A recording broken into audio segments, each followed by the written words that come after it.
After 18 months of work, my dad destroyed my thesis laptop hours before submission, saying I didn't deserve a future. But I earned highest honors.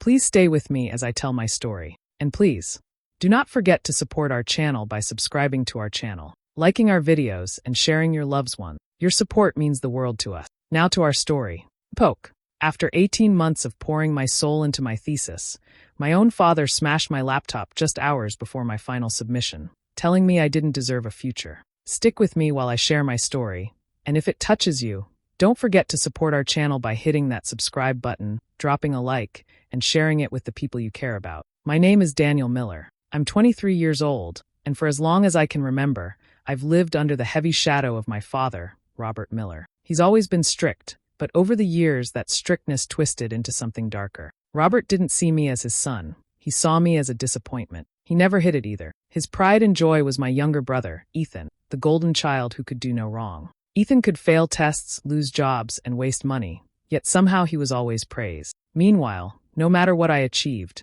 it was brushed aside as if it didn't matter. Despite that, I fought for my own future. I loved engineering, and I had worked for a year and a half on my master's thesis. Every night I stayed up late, pouring myself into research, diagrams, and analysis. My professors encouraged me, saying my work was impressive. But none of that meant anything to my father. To him, I was wasting my life. The night before my submission was supposed to be my proudest moment. I had everything ready. I just needed to make a few finishing touches before turning it in the next morning. My laptop held everything, months of sweat, frustration, and determination. That night, I sat at the kitchen table, quietly typing when Robert walked in. He didn't come in calmly. He came in like a storm. "You're still up with that garbage?" he barked. "Do you really think this nonsense will get you anywhere?" I tried to keep my focus, but he kept pushing. He said I was living in a dream world, that I'd never amount to anything. I snapped back, reminding him that at least I was working towards something real while Ethan was out partying without a plan. That was the spark. His face turned red with rage. Before I could even process what was happening, he grabbed my laptop. I shouted, begged him to stop, but he didn't hesitate. He raised it high and slammed it down against the floor. The sound of shattering plastic and glass echoed through the room. My heart dropped. 18 months of my life, gone in an instant. I stood frozen. He looked me dead in the eye and said, "You don't deserve a future, Daniel. You never did." In that moment, I felt broken. Not just because my work was destroyed, but because my own father wanted me to fail. And for the first time, I wondered if he'd always wanted that. I couldn't move. My knees gave out, and I dropped onto the floor as if the weight of everything had finally crushed me. The pieces of my laptop were scattered across the tiles, sharp fragments catching the light. My hands shook as I reached toward them, even though I knew nothing could be saved. My chest felt hollow, like all the air had been stolen from the room. Hours of writing, months of research, every calculation, every line of effort, it was all gone. Robert stood over me with that cold, satisfied look he always wore when he knew he had broken me. His voice came low, almost calm, but crueler than any scream. "Now you'll finally learn you're nothing," he said. Those words cut deeper than the wreckage on the floor. I had always suspected he didn't believe in me, but hearing it so plainly, so proudly, destroyed something inside me. It wasn't just about the work anymore. It was about who I was to him. In his eyes, I had no worth. I wasn't his son. I was a mistake he wanted erased. From the hallway, I heard a sound that twisted the knife further, Ethan laughing. Not a laugh of surprise or shock, but one of amusement. He enjoyed watching me fall apart, as if my pain were entertainment. His chuckles echoed down the hall until he disappeared into his room, leaving me in silence with the broken pieces of my dream. I sat there numb, the world spinning. My eyes burned, but no tears came. It was worse than crying. It was emptiness, a deep, hollow feeling that nothing could fill. I lowered myself fully to the floor, curling near the shattered device like it was a body I was mourning. The minutes stretched into hours. I didn't move. I couldn't. Every time I closed my eyes, I saw the moment again. My father's hand slamming down the sharp crack, his voice telling me I didn't deserve a future. I wondered if he had always been waiting for this chance, the moment where he could finally strip everything away. I thought about all the times I stayed up late, fighting exhaustion, pushing through doubt. I remembered how much I wanted him to be proud, even though he never showed it. That night, the truth became clear. He never wanted me to succeed. He wanted me broken. The clock ticked, but I couldn't bring myself to leave the cold floor. My body ached, my eyes dry, my thoughts looping endlessly. I imagined tomorrow, my professors waiting, my name missing from the list. I imagined a future where his words were right, where I was nothing, and the thought consumed me. As the house grew quiet, and the night stretched on, I lay beside the broken laptop. My hands stayed pressed against the cold tiles, my body heavy with despair. For the first time in my life, I wasn't sure if I could stand up again. The night dragged on, and I stayed there on the floor until the first gray light of morning crept through the blind. My body was stiff, my head heavy, but my mind refused to stop spinning. Somewhere in that storm of despair, a small thought pushed through, faint but steady. Weeks earlier, my advisor, Dr. Rebecca Hayes, had warned me about disasters like this. She had said in her calm but firm way, "Daniel, always keep a backup. Technology fails, accidents happen. Don't let one moment ruin everything you've worked for." At the time, I almost brushed her off, but I followed her advice and saved every draft on a small external drive. That memory hit me like a jolt of electricity. My heart began to pound, and I sat up suddenly. My bag was still near the chair where I had been working. With trembling hands, I dug through it until I felt the smooth, solid shape of the drive. I plugged it into a spare computer in the house, praying it would still work. The screen lit up, and there they were, my files, every single one of them. I stared at the names, hardly breathing, as relief flooded through me. My work hadn't been lost after all. For the first time since the laptop had shattered, I felt strength return to me. My father's words echoed in my mind, but instead of crushing me, they began to fuel something else. Rage burned hot inside me, not just at what he had done, but at the thought of proving him wrong. He wanted me to fail, but I would not give him that victory. I grabbed my things and headed straight for the university lab. The halls were nearly empty when I arrived, but the glow of the computer screens gave me comfort. I sat down, connected the drive, and pulled up my thesis. My eyes scanned the pages quickly, looking for gaps. The draft was nearly complete, but I needed to refine the last section. The exhaustion that had weighed on me through the night transformed into focus. My hands moved across the keyboard, fast and steady, as if every keystroke was a strike against my father's cruelty. The silence of the lab surrounded me, broken only by the sound of my typing. Hours passed, but I didn't stop. Coffee from the vending machine kept me awake, and the anger in my chest kept me moving. By the time the sun rose fully, the final pages were polished. My thesis stood complete, stronger than I had imagined. I leaned back in the chair, staring at the screen, my chest rising and falling with heavy breaths. My father had tried to destroy me, but instead he had given me something else, an unshakable drive to succeed. That morning, I realized I was no longer working only for myself. I was working to prove that no matter how hard he tried, he couldn't take my future away. By the time the deadline came, I hadn't slept for more than an hour, but I didn't care. My body felt drained, yet there was something burning inside me that kept me moving forward.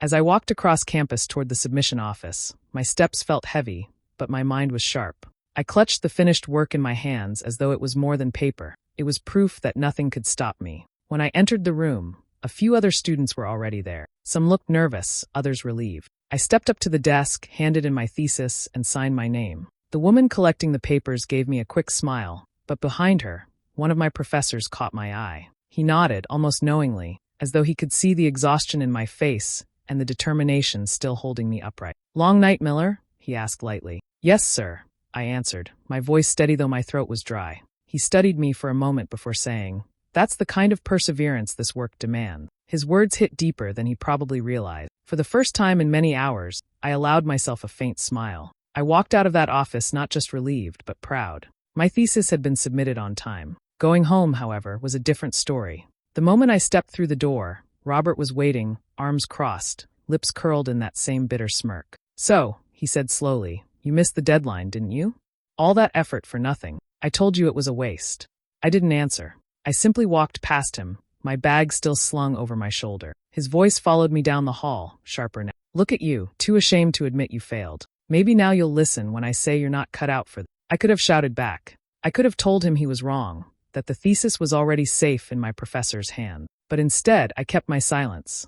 He wanted a reaction. He wanted me to break again. I wouldn't give him that satisfaction. That night, as I sat alone in my room, the fire inside me grew stronger. He thought I had lost, but I hadn't. He thought I was crushed, but I was standing taller than ever. My revenge wouldn't be loud. It wouldn't be a screaming match or a thrown insult. My revenge would be every achievement that proved him wrong. I knew that the day would come when the results were announced, when the truth would finally slap him harder than any words I could ever say. Until then, I would wait, quietly, patiently, carrying the knowledge that the best answer to his cruelty was my success. That night, for the first time in a long while, I felt peace.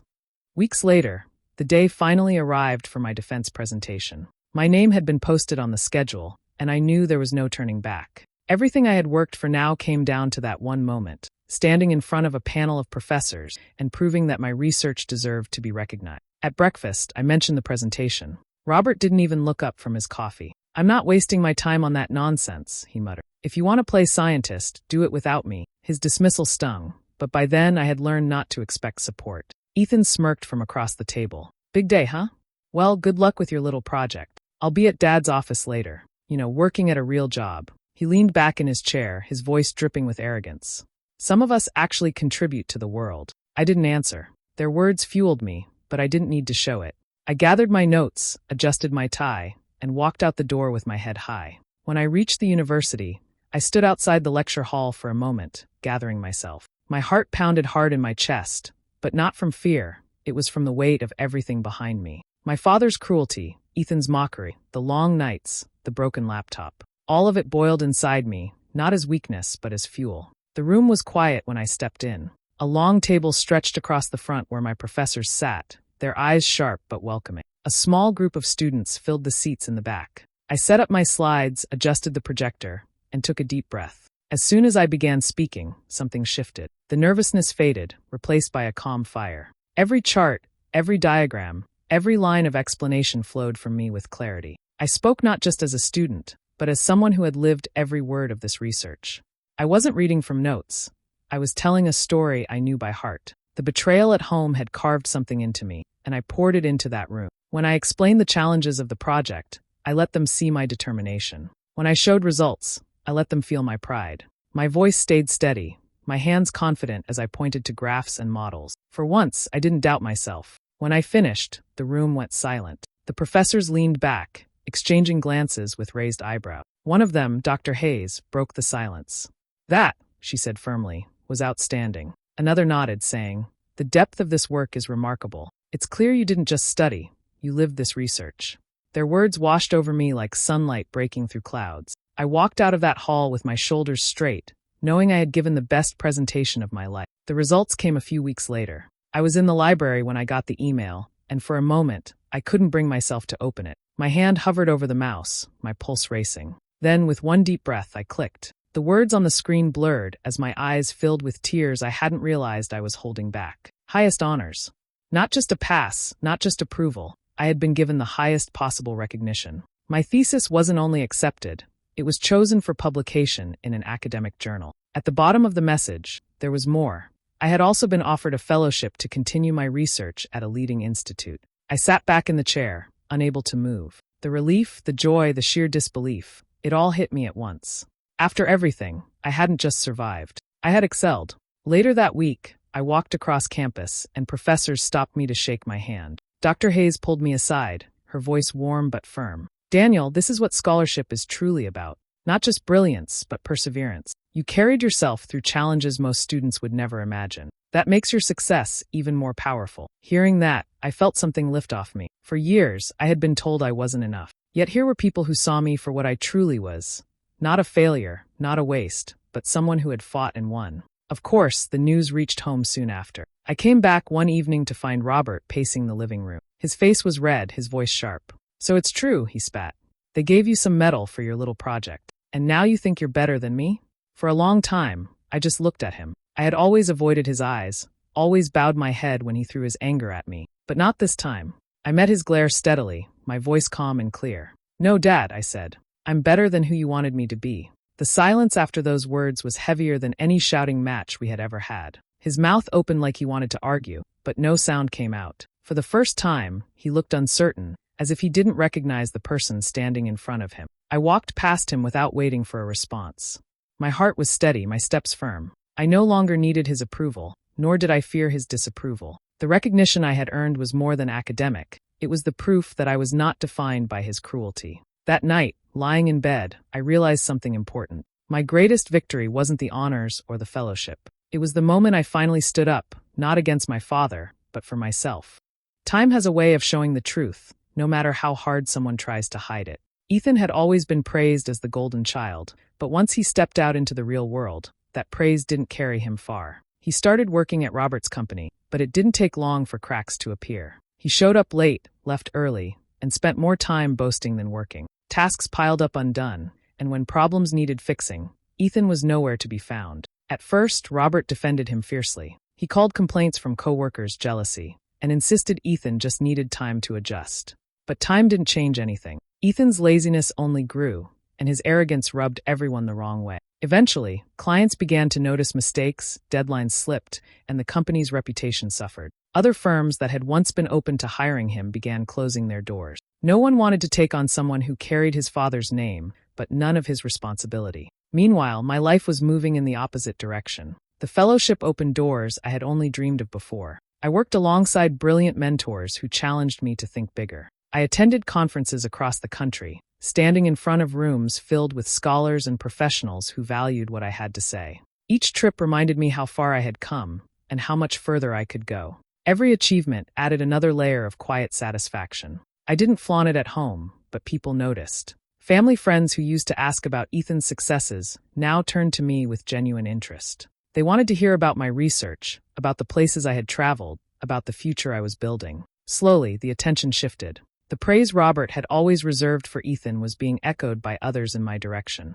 Robert hated it. I could see it in the tightness of his jaw whenever someone congratulated me in his presence. He would cut conversations short, change the subject, or walk away entirely. But no matter what he did, he couldn't stop the change. The truth was plain. His chosen son was stumbling, and the one he had tried to break was thriving. Ethan, of course, couldn't stand it either. He mocked my work whenever he had the chance, still clinging to the idea that his path was more important. But the words had lost their sting. They sounded hollow, especially when spoken by someone whose career was falling apart. The divide between us widened with every passing month. On one side stood Robert and Ethan, weighed down by excuses and frustration. On the other stood me, carrying forward with opportunities they could never take away. For the first time, I didn't feel like the forgotten son. I felt like the one rewriting the family story. It didn't take long before Robert came to me with a demand. I had just returned from a research trip when he cornered me in the living room. His face was stern, his tone sharp, the same way it had always been whenever he wanted control. "You've got that fellowship money now," he said. "It's time you stepped up and helped your brother. Ethan's struggling, and family looks after family." I looked at him carefully, weighing my words. "You mean you want me to pay for Ethan's failures?" I said quietly. Robert's eyes narrowed. "Watch your mouth. He needs support, and you're in a position to give it. Don't be selfish." For years, I had swallowed his words, but not anymore. I stood straight, calm but firm. "No, Dad. You destroyed my laptop to destroy me. Why should I build you up now? Why should I hand over what I fought for when you tried to take it all away?" The room went silent for a moment, and then his temper exploded. He shouted, his voice echoing through the walls, calling me ungrateful, accusing me of tearing the family apart. I didn't raise my voice. I didn't move. I simply stood there, listening to the storm, realizing it no longer shook me. His power over me had ended the moment I stopped needing his approval. Ethan stormed in when he heard the yelling. "You think you're too good for us now," he sneered. "You think just because you got lucky with that fellowship, you can look down on me?" His bitterness was loud, his words sharp, but I saw something behind them, fear. He knew the gap between us was no longer something he could close. I didn't answer him. I didn't need to. My silence said enough. He wanted a fight, some reaction that would make him feel bigger. But the truth was, my life no longer revolved around their expectations. I had carved my own path, one they couldn't touch. Robert's shouting faded into heavy breathing, and Ethan's insults turned into muttering. I walked past them both without another word. The air felt lighter outside the house, as if I had left their weight behind me. From then on, I noticed the resentment in Ethan's eyes every time we crossed paths. He hated the way others spoke to me with respect, hated the opportunities one had, hated that his father's favorite had become the one falling short. But that was the beauty of it. My revenge required no schemes, no yelling, no dramatic scenes. It came simply from living the life they said I could never have. Every success I earned, every door that opened, was a quiet reminder of how wrong they had been. And without lifting a finger, I had already won. Years passed, and life unfolded in ways none of us could have predicted. My research grew beyond what I had first imagined. The fellowship turned into projects, and those projects became publications. One paper after another caught attention in my field, and soon I was invited to lecture not just at conferences, but at universities across the country. Eventually, I was offered a permanent position as a professor. Standing in front of students, guiding them through challenges, I saw pieces of my own journey reflected in their faces. It gave me purpose, a reason to keep pushing forward. While my world expanded, Robert seemed to shrink. He grew older, but instead of softening with age, he hardened. The bitterness he had carried for years only deepened. He was no longer the commanding figure he once believed himself to be. His words, once loud and intimidating, became little more than complaints muttered into empty rooms. Friends drifted away, colleagues stopped calling, and even family gatherings became places where he sat in silence, ignored. He had spent so long tearing others down that when the time came, no one wanted to lift him up. Ethan didn't fare much better. After failing to hold steady work at Robert's company, he bounced from job to job. Each new opportunity ended the same way: poor effort, bad choices, and angry exits. He blamed everyone but himself, claiming the world was unfair, that others conspired against him. The truth was simpler. He had been raised to believe he didn't need to try, and the real world had no patience for that. As the years rolled on, his savings disappeared, and his pride crumbled. He became restless, angry, always chasing a break that never came. Through it all, my mother remained the one gentle presence in that house.